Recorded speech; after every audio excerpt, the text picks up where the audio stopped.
My bro, I didn't mean no offense, bro, to be honest. But, we're brothers. And if I see my brother something not today right, as you offered to pray for me, feeling like, things not there right with me, I thought, I'll do the favor back. Because what you sow is what you reap. So you pray for me, I pray for you. So you notice something like maybe I'm pushing it too far. But I think when I watched your video about the guy that took his mom's last 500 naira to gamble, basically. What you're doing, you're encouraging gambling. Some people win, some people lose. So he went into tears saying his mother is ill, she has cancer, she's on chemotherapy. And he said, you asked him, why is he crying? He said he took his mom's money from her account, her last 500 naira, to buy a ticket. Luckily, he won. But I believe there are some guys who didn't win on that day and possibly took their dads or moms or friends' last money feeling like, oh, I'm going to win today because gambling is an addiction. So in that situation, I'm not condemning your business completely, but in that situation, I think what you should have said to him, I'm saying this from my heart, you should have said to him, he's lucky today, but don't do that again. Because if he didn't win, that means they might not have a meal. They might not even have a meal that day or the next day. And that's stealing. Like, you have to ask your mother to take her last money to go gamble. And I believe, some people borrow money to do these things. And when they're in debt, they end up arrested. They got beaten up and all that. So that was my worry, really. And I will tell you something. In 2019, I was offered endorsement deals from gambling companies that were launching in Nigeria. I went to God with it. I said, in Europe, people are there are regulations. They are regulated. They have more money here. But my conscience didn't let me do that in Nigeria because our people don't have money. They will go gamble their last money on Arsenal, Chelsea, and what next? They go home, beat their wives, slap their kids, being disappointed because you know how our country is.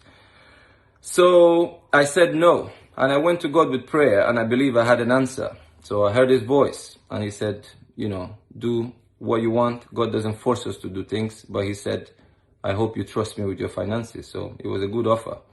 A couple of months later, through the NFF, you can ask Dayo NAB, I received another message. And he says, Osaze, there is a company here, like gambling company. They want to offer you something. Can I pass your number? I simply said, no, Dayo, thank you. You can call him and ask. I said, no, I don't do gambling. It's not for me. I'm not condemning it. It's for some people. I played for Stoke City. Our sponsors are a very big gambling company here, Bet365. But they're regulated. I'm sure yours is regulated to an extent, but I'm just saying from my heart, like that particular case, if he took his mom's last 500 naira, you should have rebuked him as a brother. You'd have said, you understand, like sometimes if you have free cash, you just play, like everybody does. Most of my friends are footballers. They all do gambling. But it's a big issue here. People commit suicide because of gambling. It's an addiction. So it's a tough one. I'm not condemning people doing it, but if you can control it, that's another thing, The Bible says, don't be overtaken by something, but you can do it. We're allowed to drink, party a little bit, but it doesn't have to dominate us, okay? And I didn't come out with judgment, bro. I'm coming out with grace. You know me. We were friends. Nobody like party reach me. Nobody like music reach me. We all have our shortcomings. And I'm not coming. I'm actually coming for guys like you, guys like me, because we know, we be guy men, we like our enjoyments more. But there are some things that we could do better in. I'm not judging you, not condemning you, but when I saw the video you are putting out, encouraging, people are breaking bottles on their heads and dancing. And I asked you, if these were your sons, will you encourage them to do that? So this is how our Christmas should be in Nigeria now. Guys breaking bottles on their heads and dancing like crazy. I'm just saying my opinion. I don't think it's right. maybe once a year you want to go mad, you go to somewhere and do that. But not to bring that kind of thinking into Christmas, because, you know, it's family time, it's nice time. I don't think we will make that day nice. So apologies if I offended you in any way. I was kind of, you know, disappointed in a few other things because, you know, my heart is bleeding for Nigeria every day. And one reason why I'm supporting Trump is very simple.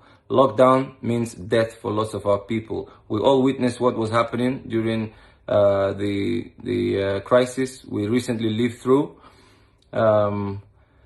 Our people, some of them were falling down from roofs trying to reach palliatives just for a bag of rice. I think a girl, they said she fell and died.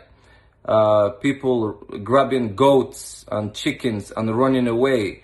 The scenes from Jos is what I saw, because I have a friend of mine who grew up in Benin City with me.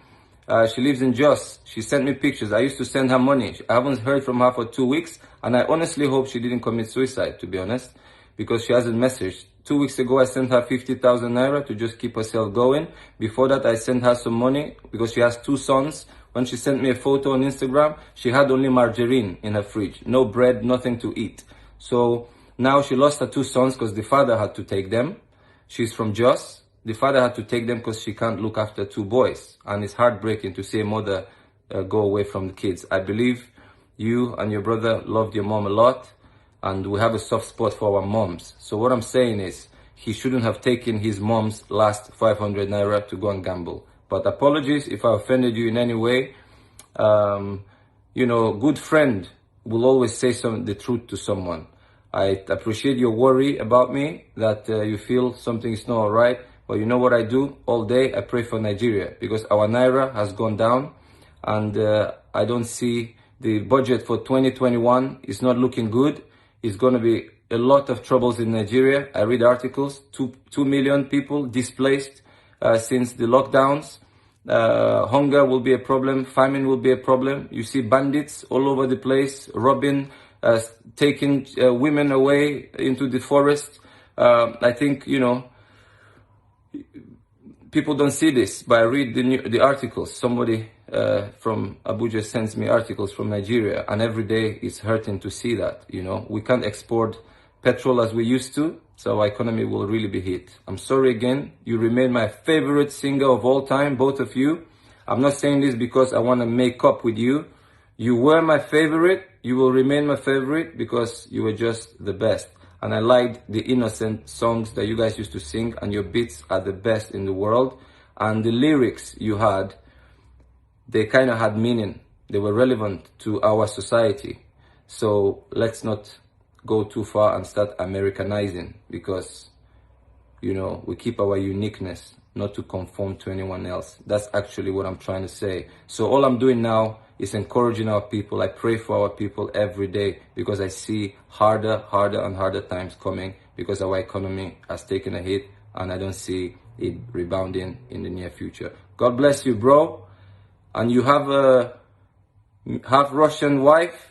Say hi to her. You are not a stranger to me, as you know yourself. I appreciate your prayer. Be blessed.